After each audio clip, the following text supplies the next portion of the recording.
Alright guys, so not too long ago, someone asked me as a Patreon request to talk about my top 10 worst DC events. That was a little while ago, and I kind of thought, you know what? What if I did another top 10 list, but this time talk about my top 10 favorite DC events. I thought it'd be kind of cool this time around. Instead of talking about the bad, I'd talk about the good. And like I said in that previous video, the problem with DC is that, you know, these events, and I do have it written down here, a lot of events either are bad or just okay. It's rarely so often you encounter a really good event. Also, some events are actual story arcs in others' comics.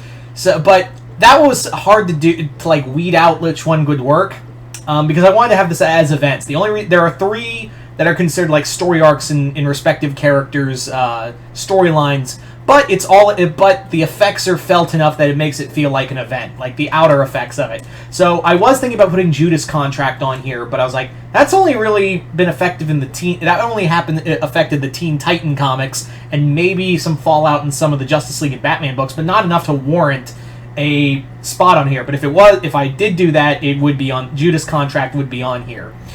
But yeah. So as always with these top 10 reviews, as always, this is just my personal opinion. If you think a event should be higher or lower on the list, let me know in the comments below. What are your... If you think that's okay. If you think something should be higher or lower on the list, that's totally fine. I got no problem. Just let me know where you guys stand on these lists. Also, I'm always eager to hear where your top 10 DC events lay. So, yeah. Although some of you may have guessed what might be the number one, but we'll see. So let's get started with number 10 with a very interesting pick. That is Justice League vs. Suicide Squad. Justice League vs. Suicide Squad was like the first major event in DC Rebirth. I know they did Batman the Monster Men, but this was really the one that made you go, okay, Rebirth is full go now. We are like full in a Rebirth effect. So Justice League vs. Suicide Squad is that. It's just Justice League fighting the Suicide Squad, then a bigger Suicide Squad comes. It's like that scene in Family Guy. That Family Guy clip is like, oh no, it's bigger Jaws. Oh no, we must work together. That's the whole plot. Is it dumb? Yes. Is it fun? Yeah. And you have to understand, the reason, I read this at a time when there were just piss-poor DC events that were either forgettable or just bad. And I know that's part of the course with some DC comics, but really, I think this is a lot of fun. I thought that's what you needed, a nice shot in the arm for this, and it gave us the Justice League of America leading with Batman and Lobo. It brought Lobo back, the actual Lobo back. It brought some very favorite characters in here, Johnny Sorrow, all of them, Maxwell Lord, all of them. They came back. It was fun. So, yeah, and sometimes you just need an event that's fun. That's really all you need, is an event to be fun. So, moving on to number 9. And number 9 is the only New 52 event I have ever liked. It's the only event I've really liked out of all of them. And that is Forever Evil. After the middling story that was Trinity War, we go right into full effect with Forever Evil. Because here's the thing, and I'm sure and this is going to be a hot take. I understand that this will be a full-on hot take, what I'm about to say. But the thing of it is that Marvel has more interesting heroes, but DC will always beat Marvel at villains. No contest. If you ask someone who has the better villains, Marvel or DC, they will say probably 8 out of 10 times, they will say, no hesitation, DC villains. Why do you think they do so much with the villains in DC Comics? Hell, there's a whole fucking documentary about them. Because those villains are iconic, so it made sense to make an event based around the villains. And it worked. It was pretty good. I really enjoyed it. It was a New 52 event that, had stakes. It had an interesting concept, an interesting story. It was all-encompassing. It felt like a breath of fresh air after the dog shit we waded through in New 52. So, it really did feel like a step in the right direction. for New 52. So, yeah, Forever Evil was that, at number 9, Forever Evil was that event. So moving right along, doo-doo-doom, doo-doo-doom, dun-dun-dun-dun-dun-dun, dun-dun-dun-dun-dun-dun-dun-dun-dun. Ah, a bear in his natural habitat. A Studebaker. I don't know why I just suddenly went to the Muppets movie. I love that. I love the Muppets movie. I'm sorry. That song is very catchy, so whenever I go moving right along, it plays in my head automatically. So, I'm dumb. I'm very dumb. Yep. So,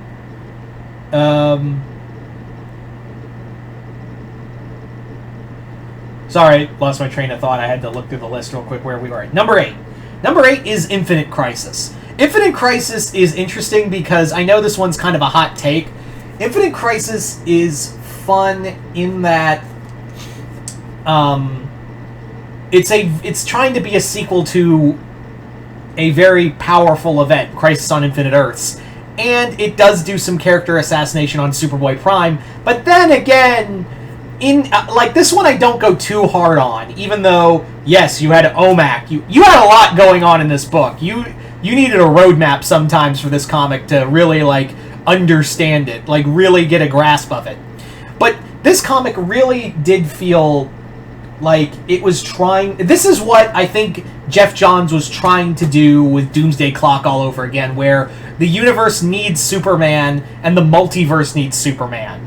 But the problem was he missed the in doing so in Doomsday Clock, he missed the point of Watchmen entirely, and then comes back. This works a lot better, I think. And also, Superboy Prime wasn't much of a character. He's way more fun as this whiny fanboy you love to see get the shit stomped out of. He's really... That's what really... What I wouldn't consider Superboy Prime as one of my top 10 favorite DC villains, but he's a lot of fun to watch this... It's like watching a DBZ fanboy or DC fanboy with superpowers and then get the shit stomped every time. It's so gratifying to watch him get slapped. I am so... always down to watch Superboy Prime get just shit wrecked. Even though, yes, he does kill a lot of characters in here. And this is a pretty brutal book. But I do think it has a lot of great storytelling to it. The countdown to Infinite Crisis, God, that's a depressing slog to get through all the tie-ins. Personally, I like Villains United. That's my favorite because Gail Simone can do no wrong. But that's just me. Anyway, Infinite Crisis at number 8. Next is number 7, No Man's Land. The reason I put No Man's Land on here was because the effects, it changed Gotham. It changed DC in general, where No Man's Land was literally an event that, while it kept in the Batman comics, the effects were kind of widespread. Like, Gotham just got changed big time. And the world just changed dramatically. The whole DC universe changed dramatically. And you can make the argument, oh, but they made San Diego into Sub Diego. Yeah, let me ask you, who gave a shit? No one. I love Aquaman, but that whole Sub Diego thing was just weird. Anyway, No Man's Land was fascinating in watching literally Batman has to deal with the fallout of something he can't control. A fucking earthquake. It's like Mother Nature literally said, let's see you bat god your way out of this, bitch. And that's exactly what happened. And it gave us some really great stories. You know, Ivy taking taking care of children. You have a cult centered around. You have like cults made. You have Batman on his own. It's insanity. It's complete insanity, and I love it. I absolutely love No Man's Land, even though it does kind of go on for a while. Anyway, so moving next on to. That was a broken sentence. I just didn't want to say moving right along because great, now the song's going off in my head again. Next up, we are at Cosmic Odyssey. Cosmic Odyssey is a lesser-known event, but it was more or less like you could make the argument that this either this or Legends. But Cosmic Odyssey was the reintroduction of the New Gods post Crisis on Infinite Earths, and it's a great event. It's Jim Starlin with artwork by Mike Mignola. It's a great story. I think I would not be shocked if Joshua Williamson and Scott Snyder took inspiration from Cosmic Odyssey to do this book. I would actually not be shocked if Donny Cates also took, because like the big evil that everyone has to team up to fight sounds a lot like the Black Winter. I would not be shocked if Cosmic Odyssey inspired Williamson for Dark Crisis, a little bit of Dark Knight's Metal and Perpetua from Scott Snyder, and the Black Winter from for Donny Cates. I would not be shocked in any way, shape, or form if this was an inspiration for it. It's a fun event of just having these group of characters you wouldn't meet, like Starfire. Starfire is a part of the team, and it's a team of New Gods and random Justice League characters all teaming up to stop this being from coming through into our universe.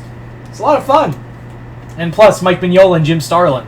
Can't go wrong with that talent, and you don't. So, next, we are now on the top 5, and at number 5, Blackest Night. Blackest Night was an event that, yes, it was a Green Lantern story, but it became a full-on event.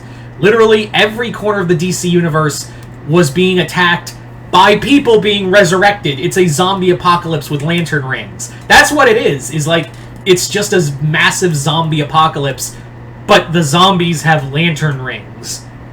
Yikes. And it was so much, there was so much going on. You have to understand that, like, Batman had just died. All of the, Necron revealed that, like, I was the reason you all came back from the dead. All of that. It was a great story. It had some amazing twists and turns. I really loved it. I think it's a fantastic story. So there you go, Blackest Night. Number 4, Nightfall. Nightfall was another event that got felt. It really got felt through the DC universe because, yeah, Batman had got his back broken after running through a gauntlet of all of his villains, which, real talk, that's probably my favorite part of the storyline, because that's my favorite part of watching Batman just go through this gauntlet for one night, fighting all of his villains while just getting his ass handed to him while fighting like a flu. It's awesome.